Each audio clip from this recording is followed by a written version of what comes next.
de vous retrouver aujourd'hui pour cette troisième séquence Good Vibes, on l'a appelée, pour pouvoir vivre le plus sereinement possible cette période parfois chaotique pour certaines personnes, mais en tout cas différente, en lien avec le coronavirus. Et mon invité du jour est Nancy Doyon, qui nous vient du Québec. Bonjour tout le monde! Vous entendez à son magnifique accent. Je présente Nancy, vous allez tout de suite comprendre pourquoi je l'ai invitée en lien avec cette thématique. Donc Nancy est coach familiale, éducatrice spécialisée depuis pas mal d'années, plus de 20 ans.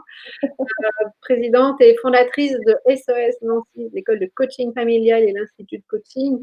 Et ce que j'aime beaucoup dans ton approche, Nancy, c'est quand tu te présentes, tu dis que tu aides les parents et les intervenants à comprendre le sens des comportements dérangeants des enfants et des adolescents afin de sortir de la spirale des critiques, des menaces et des punitions et enfin mettre en place des interventions structurantes, respectueuses et bienveillantes. Alors, voilà, ça fait un bon match puisque moi, je ne sais pas si tu as déjà vu, mais je signe souvent avec chaleureuse bienveillance parce que la bienveillance est vraiment une des valeurs clés dans ma communauté pour pouvoir accueillir tout le monde, entre autres au sein de ces groupes Facebook. Donc aujourd'hui, nous allons aborder comment en tant que parents, et pas que parents d'ailleurs, je veux dire en tant qu'adultes, on pourrait dire, communiquer avec les enfants qui posent des questions, puisque les enfants hypersensibles concernés par le haut potentiel vont encore plus en poser et je pense que on n'a pas trop intérêt à leur raconter des bobards parce qu'ils ne les prennent pas. Et je crois même que ça peut créer de l'insécurité chez eux. Donc, comment pouvoir aborder le sujet du moment coronavirus avec eux, j'imagine en présence, avec quelque chose de juste en termes de posture, sans les faire paniquer. Voilà. Donc, je te laisse la parole. Est-ce que tu aurais un premier conseil par rapport à cet aspect-là vis-à-vis des enfants? En fait, la première étape, j'ai envie de dire, c'est de prendre soin de notre propre émotivité. Les enfants ont une antenne de la NASA sur la tête, donc ils nous sentent, ils nous captent. Donc, moi, comme adulte, je me dois d'abord de bien m'informer. Moi, comme adulte, je dois d'abord prendre soin de ma propre anxiété, de m'accueillir là-dedans et ensuite trouver un moment, un espace-temps où je pourrais m'asseoir avec les enfants, idéalement, dans un monde idéal, individuellement, parce que je vais pouvoir adapter l'information en fonction des besoins de chacun, en fonction de l'âge de chacun. Et si j'ai bien gardé un bel espace-temps, ça va aussi ouvrir la porte à la discussion, la confidence.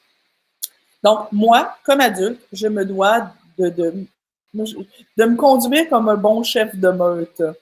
Un parent leader. Moi, j'ai l'approche parent leader. Donc, il faut avoir en tête que c'est moi, comme parent, qui est le leader de ma famille et qui se doit de se conduire en bon leader dans une situation plus corsée, plus difficile. Donc, j'installe l'espace-temps et après, deuxième étape, pour cet espace-là, pour cet espace-temps-là, c'est sûr qu'il faut s'assurer que c'est un moment où notre enfant est disponible. S'il avait prévu s'amuser sur un truc, s'il avait prévu partir avec des copains, s'il est envahi par les émotions, c'est peut-être pas le bon moment. Donc, le bon espace-temps. Est-ce qu'il faut attendre que l'enfant demande ou pas? Chez les petits, oui. Donc, chez les petits, 3, 4, 5, 6, 7 ou 8 ans, on va attendre que ça vienne d'eux. Si on sent qu'il n'y a pas d'inquiétude chez eux et qu'il n'y a pas de questions, on laisse aller. Avec les plus vieux, puisqu'ils ont entendu déjà beaucoup de trucs à l'école, puisqu'ils ont des oreilles à rallonge pour entendre ce qui se passe dans les médias, je pense qu'il vaut mieux d'emblée aborder le sujet. Et là, à ce moment-là, on s'installe et avec une attitude de légèreté. Donc, on n'a pas un non-verbal d'apocalypse. On a un non-verbal relativement léger où on va ouvrir la porte en disant « OK, coronavirus, toi, qu'est-ce que ça te dit? COVID-19, qu'est-ce que ça te dit? Qu'est-ce que tu en sais ou qu'est-ce que tu crois? » Et là, la première étape, c'est d'accueillir d'entendre et de prendre le temps de plonger assez profondément en disant, OK, l'enfant, par exemple, me dit, ben, je sais que c'est une maladie dangereuse. OK, quoi d'autre? Ben, peut-être qu'on peut en mourir. OK, quoi d'autre? Alors, je ne vais pas tout de suite rectifier le tir. Je vais m'assurer d'avoir toute l'information qui se passe dans sa tête. On sait, le cerveau humain déteste le vide et les enfants, quand il y a des trous dans les informations reçues, ils remplissent les trous avec leur imaginaire ou avec d'autres informations qui n'ont pas nécessairement de lien. Alors, par exemple, certains enfants pourraient avoir lu ou entendu des trucs en lien avec des théories du complot.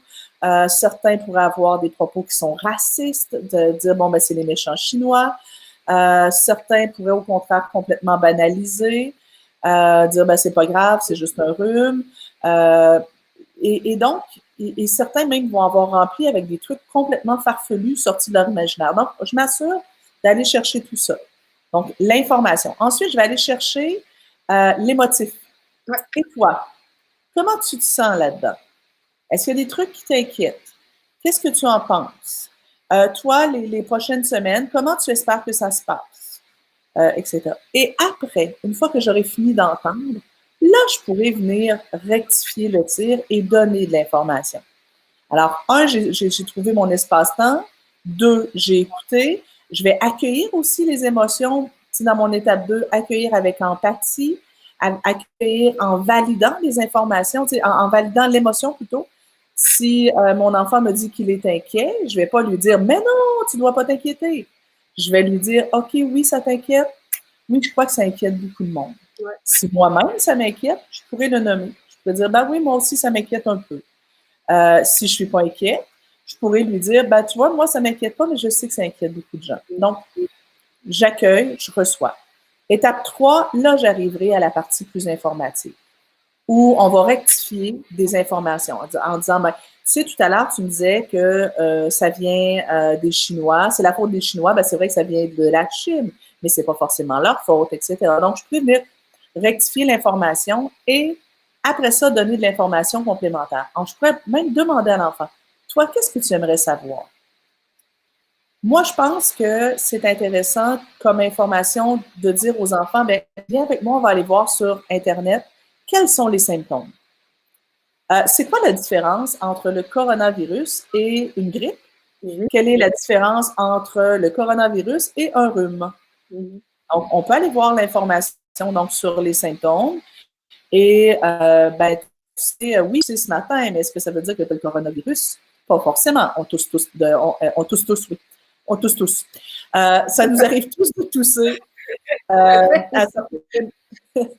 certains moments. Et, bon, la fièvre, est-ce que tu préfères qu'on vérifie la fièvre? Donc, on vérifie un petit peu quels sont les symptômes. Ensuite, ben, on peut expliquer un peu qu'est-ce qui fait que le gouvernement a choisi de fermer les écoles, fermer les garderies et restreindre les activités. Moi, j'aime bien faire un schéma avec les enfants où je leur dis, regarde, je ne sais pas si on voit bien, s'il y a une personne ici, oups, l'autre côté, Nancy, par là, OK. S'il y a une personne ici qui, au centre, qui contamine 3 personnes, ces personnes-là contaminent chacun d'eux. Rapidement, regarde comment ça peut aller vite. Si en choisissant de fermer les écoles, ça fait que, tiens, il y a toute une partie qui arrive à ne pas être contaminée, ben déjà là, ça fait moins de monde malade. On peut expliquer aux enfants que il y a peu d'enfants qui développent la maladie, qu'il y a peu d'enfants qui en souffrent beaucoup, mais que chez les personnes âgées ou les personnes déjà très malades, ben, ça peut faire qu'ils doivent aller à l'hôpital. Moi, je parle très peu de mortalité, sauf si les enfants posent la question. Mais s'ils posent la question en disant « est-ce qu'on peut en mourir ?» on pourrait dire « oui, certaines personnes qui déjà étaient malades pourraient en mourir. » Donc, il faut faire attention à ces personnes-là. Est-ce que papy, mamie peuvent en mourir? Ben, écoute, oui, on voudrait pas qu'ils l'attrapent parce qu'ils pourraient tomber très malades et on s'inquiète un peu pour leur santé. Mais si on fait attention, il n'y a pas de problème. L'information, je trouve, la plus pertinente à donner aux enfants, c'est, tu sais, le coronavirus, c'est pas un virus qui est très grave. Le seul problème, c'est que pour beaucoup de personnes, ça amène des problèmes respiratoires qui fait qu'ils doivent aller à l'hôpital. Et s'il y a beaucoup de gens qui ont le coronavirus, il manque de place dans les hôpitaux. Et puisque c'est contagieux, ben, il risque d'avoir beaucoup de médecins et d'infirmières qui tombent malades. Alors, on va manquer de médecins et d'infirmières pour soigner les gens qui sont malades. Et si, en plus, ils ont besoin d'outils pour bien respirer et qu'il manque des outils, ben, c'est un peu moche parce que des gens qui vont peut-être avoir besoin de soins et qu'on ne pourra pas leur en donner. Alors, c'est important qu'on évite de propager ce virus-là. Donc, selon l'âge de l'enfant sera probablement en mesure de comprendre que non, c'est pas grave, mais ce qui risque d'être moche, c'est quand les hôpitaux débordent et qu'il manque de gens pour soigner les gens malades. C'est tout. Et qu'on comprend que c'est pour éviter la propagation que ça arrive. Après, ben, il faudra voir. L'enfant aura peut-être d'autres questions et on va répondre aux questions qu'il nous pose. Tout à fait. Parfois, les questions seront aussi simples que, OK, mais là, si je ne vais pas à l'école, est-ce que les vacances d'été sont bousillées? Oui. Alors, je vais répondre aux questions auxquelles je peux répondre. Si je ne vais pas à l'école, qui va me garder? Si papa, maman travaillent, ben, qui va s'occuper de moi? Chez les enfants qui vivent de l'anxiété, une des façons les plus faciles de les rassurer, c'est d'avoir un plan de match. C'est-à-dire? Plus l'enfant a d'informations sur ce qui s'en vient, plus l'anxiété descend. Alors, parfois, ça peut être de faire une espèce de tableau avec lundi, c'est grand-maman qui vient te garder. Mardi, j'ai pris congé. Mercredi, voilà, c'est papa. Jeudi, voici ce qui va se passer. Donc, avec le plus d'informations possible.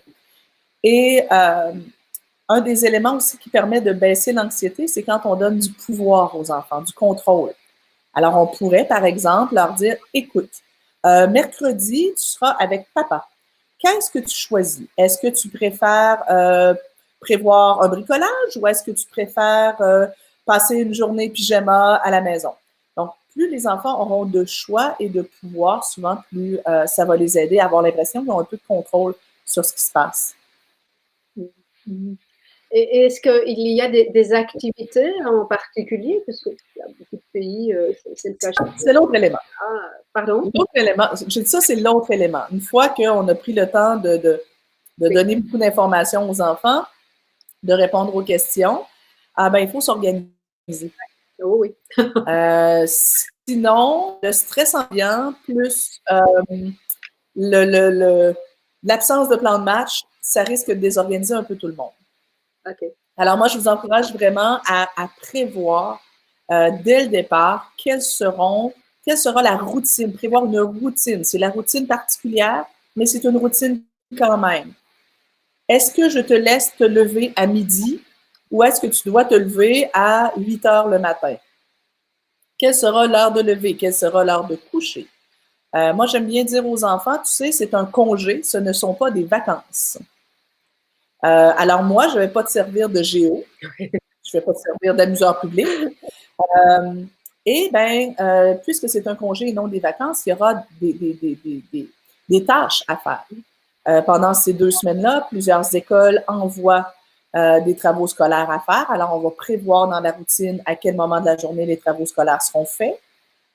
On peut prévoir des tâches pour les enfants aussi, dépendamment d'âge. Moi, ici, on a des adolescents.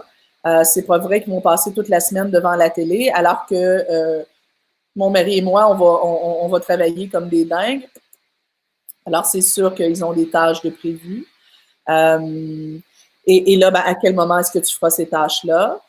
On peut aussi prévoir, ben, on a des règles spéciales pendant ces 2 semaines-là. Ça se peut qu'on ait certains passe-droits, par exemple. Chez nous ici, normalement, en semaine, c'est 1 heure d'écran par jour. Tablette, téléphone, etc., c'est 1 heure par jour. C'est une situation spéciale, on va en permettre 2. Non, on ne va pas écouter des films à tous les soirs. Normalement, les films, on n'en écoute pas la semaine, mais oui, on va le permettre 2 fois cette semaine. Donc, mais c'est campé, les attentes sont claires. Oui, et l'importance de nommer, structurer, qu'on connaisse les nouveaux points de repère. Oui. Après, j'ai l'impression aussi en tant que parent, parce que pour beaucoup de parents, c'est pas évident. Hein, quand tu as l'habitude avec ton mari de travailler à la maison, moi aussi. Quand j'entends mes amis qui me disent, mais non seulement je me retrouve en télétravail, j'ai pas l'habitude, et en plus j'ai les enfants. Oh, c'est vraiment une montagne pour certaines personnes. Hein. Moi, je réalise que, effectivement, quand on n'a pas l'habitude, c'est pas simple. Oui. Et donc, effectivement, avant de prévoir la routine des enfants, on va peut-être prévoir la nôtre. Tout à fait. À quelle heure je pense me lever le matin? Ici, si je dis aux enfants, vous vous levez à 10 heures, et bien moi, je peux me lever à 7 heures et me faire 3 heures de travail. Ouais. Ensuite, prendre des enfants en charge, et, ou encore, je leur permets de se lever avant, mais ils ont le droit d'écouter la télé jusqu'à 10 heures. Et à 10 heures, je fais, OK, ben maintenant, c'est l'école à la maison. On fait des travaux scolaires, je vous accompagne jusqu'à midi. À midi, vous m'aidez à préparer le repas. En après-midi, vous devez vous occuper seul de telle heure à telle heure. Selon l'âge, ça peut être 1 heure ou 2 heures parce que moi, je dois travailler. Les règles claires de, bon, ben moi, je vais travailler, par exemple, au sous-sol. Vous devez faire attention au bruit. Voici les attentes, etc. Donc, on le met, on le campe de façon très claire, peut-être même par écrit. Oui. Donc, on se structure, on s'organise. On peut prévoir aussi, aller voir, tu sais, moi, j'ai un groupe qui s'appelle Parents Leaders et on s'est donné comme mandat de partager nos idées entre nous. C'est une communauté semblable à celle-ci, mais c'est pour les parents leaders. Et il y a un papa qui me disait que lui, il a décidé que pour les 2 prochaines semaines, ils allaient faire l'école de la magie. Alors, ils seront à Poudlard. Ils ressortent les costumes, les trucs d'Harry Potter. Ils cherchent ensemble, aujourd'hui, les structures leur semaine. Ils cherchent ensemble des expériences scientifiques à faire, des lectures à faire en lien avec Harry Potter. Ils vont faire des recettes en lien avec Harry Potter. Donc, ils vont faire une formule académique, mais avec le thème derrière de la magie et de Poudlard. Alors, je trouvais que c'était une super idée. J'ai une autre dame qui me disait, ben, chez nous, on est allé chercher des expériences à faire sur les petits débrouillards. Et là, on s'échange des sites Internet ensemble où on peut trouver des activités pédagogiques intéressantes et amusantes. Et donc, le groupe Parents Leaders est ouvert à tout le monde? Non, j'ai un groupe qui est ouvert à tout le monde qui s'appelle Héros de nos enfants. D'accord, OK. Qui, lui, est ouvert à tout le monde. Okay. Mais le groupe Parents Leaders, c'est un groupe fermé pour mon programme Parents Leaders. D'accord, OK. Ah, Nathalie, tu as figé. Oui, on est... Donc, je disais, mon groupe Parents Leaders, c'est fermé, c'est un groupe fermé. Oui, on est toujours ensemble. Okay. J'ai un autre élément aussi pour vous qui est super important. Les enfants, en particulier les enfants très émotifs et très sensibles, sont particulièrement sensibles à l'ambiance à la maison.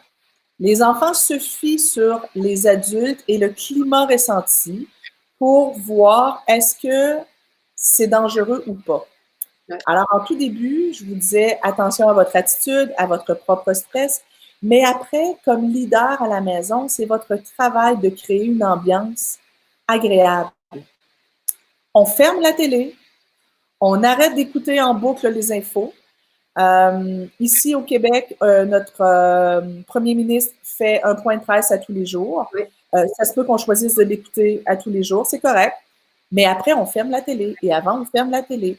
Et on peut choisir une trame musicale en lien avec cet événement, mais une trame musicale qui amène de la joie. Ça a été démontré à quel point la musique apaise les émotions.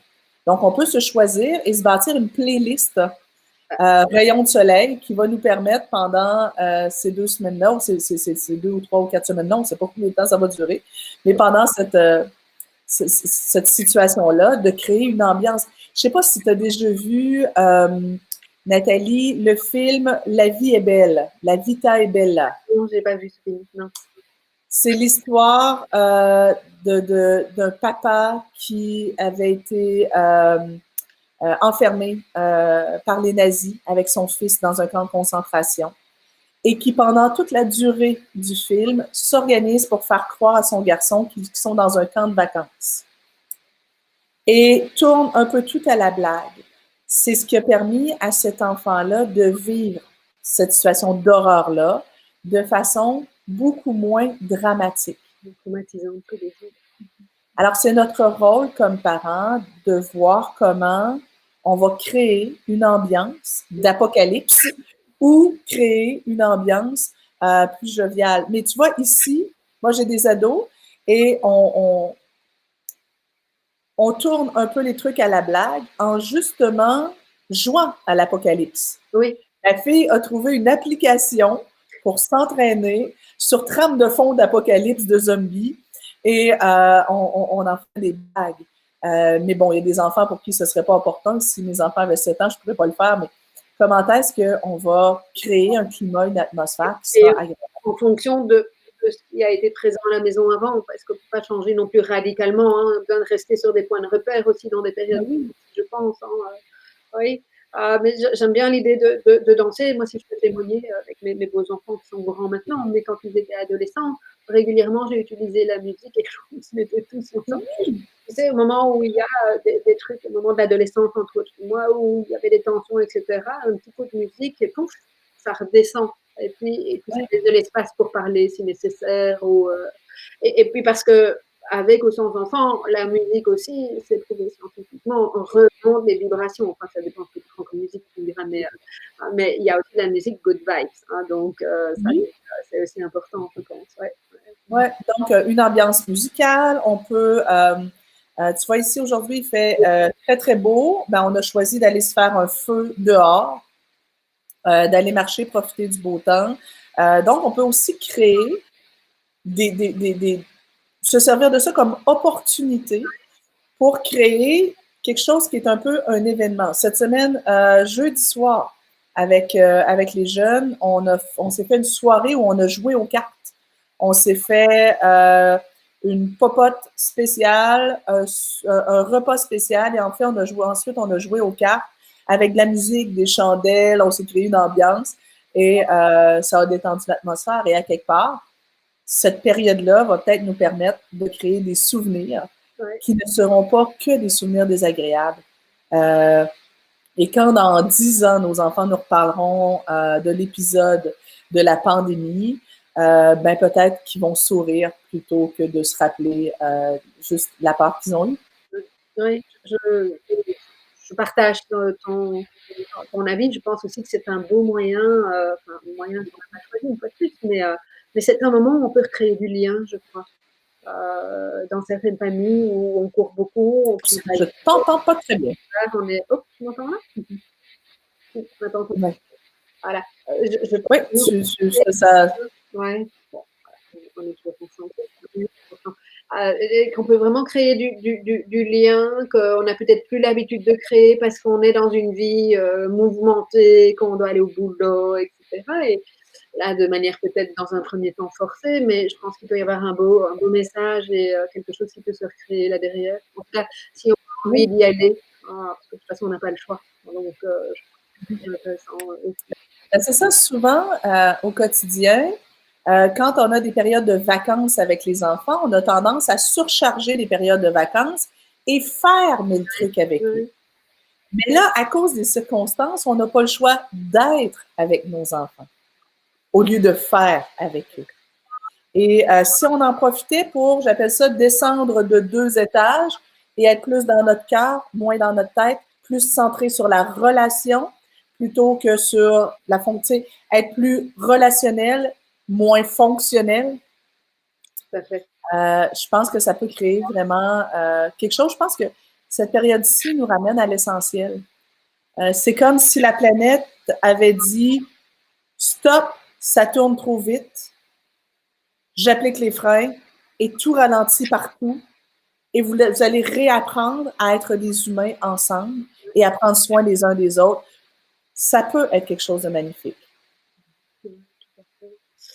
Merci Nancy pour ces super conseils et je vais en profiter pour rappeler, parce que ton premier point, c'est effectivement de prendre soin de nous. de revenir à nous et d'apaiser l'émotionnel. Alors, je n'étais pas là, donc peut-être que je ne sais pas, mais les 2 premières interviews qui sont sur YouTube déjà, hein, donc si vous êtes ici en direct sur Facebook et que vous voulez repartager, tout est transmis sur YouTube dans les 2 à 3 heures, on va dire. Mais la première vidéo est une vidéo sur l'EFT. Je ne sais pas si tu connais cette technique-là. C'est une technique qui permet de diminuer par l'intensité émotionnelle. Noël Cassan nous a donné un défi et un bel aperçu. Beaucoup de gens nous ont partagé que ça les avait apaisés et certains m'envoient des messages en disant tiens, je continue à tapoter et ça m'aide. Elle a demandé de s'associer à quelque chose qui était difficile émotionnellement, sans nommer cette chose en question. Donc, on peut chaque fois retransposer sur la ronde. Et puis, hier, on a eu Véronique Heiner, qui nous a parlé de Fleur de Bac. Elle est la formatrice des conseillers Fleur de Bac en Belgique francophone. Et donc, elle nous a donné une panoplie de 10 à 12 fleurs à utiliser en fonction de différents éléments qu'on peut utiliser, je vous rappelle, pour ceux qui nous écoutent, aussi bien avec les enfants qu'en tant qu'adultes. Voilà, donc il y a déjà des outils, il va encore y en avoir d'autres parce que Et si tu me permets, j'aurais un dernier conseil à donner aux parents. Ça serait ma conclusion. Et si on profitait de cette période-ci pour enseigner aux enfants à prendre soin d'eux-mêmes? Nous, comme adultes, on prend beaucoup soin d'eux. Et souvent, on met beaucoup de pression sur eux pour qu'ils se comportent bien. On passe énormément de temps avec nos enfants à leur enseigner à bien se comporter. Mais je trouve qu'on passe très peu de temps à leur enseigner à prendre soin d'eux-mêmes. Et ils sont stressés, ils ne savent pas quoi faire, ils vivent des émotions. Est-ce qu'on ne pourrait pas voir avec eux, explorer? Bon, il y a la fleur de bac, il y a la méditation aussi, mais voir toi, qu'est-ce qui te fait du bien? Quand tu es stressé, quand tu es envahi par les émotions, quand tu es inquiet, qu'est-ce qui te fait du bien? Peut-être que c'est de prendre un bon bain avec des huiles essentielles. Peut-être que c'est d'aller marcher dehors. Peut-être que c'est de caresser ton chat. Peut-être que c'est de dessiner pour sortir ce qu'il y a à l'intérieur de toi. Certains, ce sera d'écrire. D'autres, ce sera de faire du sport. Mais d'apprendre aux enfants à être à l'écoute de leurs besoins, de ce qui se passe à l'intérieur d'eux et de prendre eux-mêmes soin d'eux. Et ça peut commencer très, très, très, très tôt, dès l'âge de 2 ou 3 ans. On peut enseigner aux enfants, commencer à enseigner aux enfants à voir, moi, ici, maintenant, j'ai besoin de quoi? Moi, ici, maintenant, qu'est-ce qui me ferait du bien? Alors, un tout petit qui pleure, il dit, qu'est-ce que tu aurais besoin? Est-ce que tu aimerais avoir un câlin de maman ou tu préfères t'installer sur le canapé avec ton doudou? Et très tôt, quand on enseigne ça aux enfants, vous n'avez pas idée du qu'on leur fait. Oui. Et donc, quand ils sont tout petits, tu suggères, évidemment, parce qu'ils ne savent pas encore ce que c'est qu'un besoin. Ça ou ça, c'est ça que tu dis, c'est ça que j'entends. Oui, tout à fait. Oui, oui, tout à fait. Au fur et à mesure qu'ils entendent, ils vont pouvoir identifier. Alors, si les gens veulent nous suivre, si les gens veulent nous suivre, vous avez ma page Facebook SOS Nancy Coaching Familial, donc c'est la page professionnelle. Sinon, j'ai le groupe Héros de nos enfants, qui est un groupe formidable, tout en bienveillance. Les parents s'entraident. J'ai presque pas à intervenir jamais. Les gens se donnent des trucs, des idées, des stratégies. C'est magnifique. Alors, si vous avez envie de faire partie de cette belle communauté-là de parents bienveillants qui s'entraident et qui se respectent et qui font simplement de leur mieux, go, vous êtes les bienvenus. Je vais remettre tous les liens en dessous de la vidéo YouTube pour que effectivement les personnes puissent se connecter à toi et au groupe Opage, voilà, pour qu'ils puissent te suivre par rapport à tes très, très, très chouettes conseils. Voilà. Un mot de la fin peut-être, Nancy? Ben, prenez soin de vous, profitez-en. Cette opportunité-là ne reviendra probablement jamais de notre vie. Alors, on a une opportunité, saisissons-la. Prenons-la comme elle vient, exactement. Oui. Merci. Alors, je vais peut-être juste terminer pour les personnes qui nous entendent qui seraient dans la région de Lyon, hein, en espérant que d'ici là, les choses se seront bien apaisées. Le 9 mai, Martin et toi organisé une journée parents leaders. Bah, voilà, écoute, on verra. Hein, je sais pas, Ouais. un autre moment. Une journée parents leader le 9 mai à Lyon. Si les choses se remettent suffisamment en place, voilà, il y a encore de la place. Et je serai moi également très heureuse de participer à cette journée avec une thématique. On sera à plusieurs. Donc, vous pouvez s'y passer. Ce sera un autre moment et on verra bien de toutes les manières. Voilà. On se croise les doigts, tout le monde. On espère pouvoir être avec vous le 9 mai. C'est partie du lâcher prise. Hein. On n'a pas Oui. de choix. Un grand merci. Je te dis à très bientôt de l'autre côté. Merci d'avoir répondu à mon invitation et merci pour ces conseils. Vos retours sont déjà très chouettes sur l'intérêt effectivement des conseils que nous a donnés. À bientôt. Bye bye. Au revoir.